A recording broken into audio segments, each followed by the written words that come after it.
Hello, welcome to Liz Future. On this rainy, dreary day, we're going to be talking about scene cards.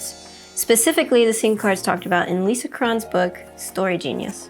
Considering this is the first video where I've talked about writing, you may not know I'm quite the enthusiast when it comes to story science, story structure, the psychology of writing. I think it's ridiculously fascinating, and I own a ridiculous amount of books on that subject. That's a discussion for a different day. I only recently got my hands on Story Genius. I've been enjoying it. I find it insightful. There have been a lot of books on writing stories that I feel kind of go over the same things, the same structures, but she's been a little different and I really appreciate that, especially with these scene cards. So I'm like really excited to try them out. And this is the first time on this channel that I get to say that I am writing a book. I'm very interested in self-publishing, and I'm very confident that this would be my debut novel. That being said, I still feel very much in the prepping and plotting phase. I've written about 12,000 words, and my goal is like 60 or 70,000, you know, a pretty compact little story. I am at a point where I am a little brain dead. I'm a little stuck.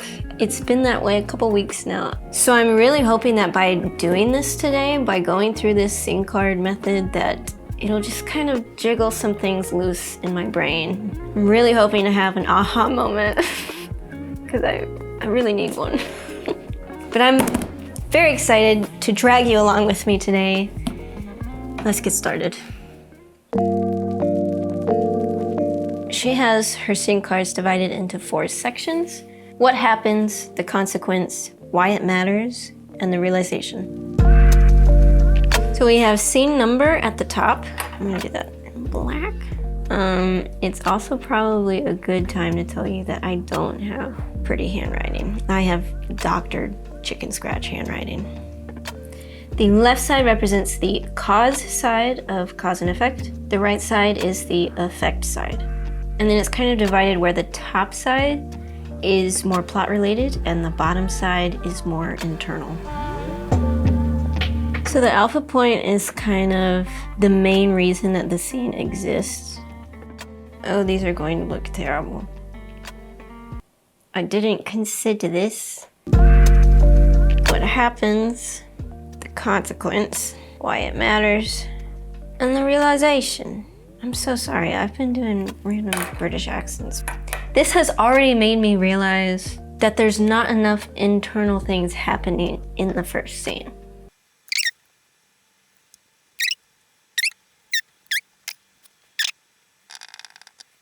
Okay, I've done my first scene.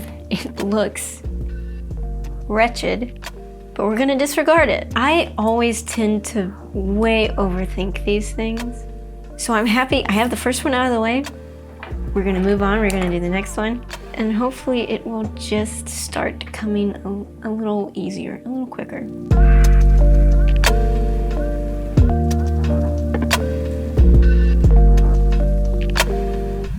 I think I'm gonna do an example from a popular movie. When I talk about story structure, I always end up going to Finding Nemo. I don't know why, but here we go. Here's Finding Nemo. To save your eyes from the horrors of my chicken scratch, we've gone digital. The scene we'll be looking at here is the fishnet scene near the end of the film. So the alpha point to this scene, you could say Marlin lets Nemo go in order to save Dory. What happens? Dory is stuck in a fishnet heading towards the surface. Nemo, confident he can save her, swims inside the net. The consequence of this is Marlin, determined to protect Nemo, grabs him, which is when Nemo tells Marlin that he can do it. Why does this matter? Due to his trauma, Marlin feels responsible for taking care of Nemo. The realization. Marlin realizes, thanks to his long sea adventure, that he needs to let go and trust in the people around him. And so, Marlin lets go of Nemo and trusts him to save Dory and the other fish. I think this is a great way to kind of blueprint and map out your story and all of the beats and how each scene leads into the next scene, why it matters to the character. I think it's great for that.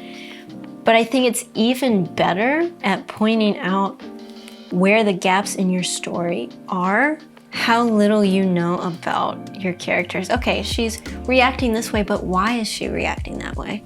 It took the scenes that I thought I had pinned down and figured out and showed me that I really don't.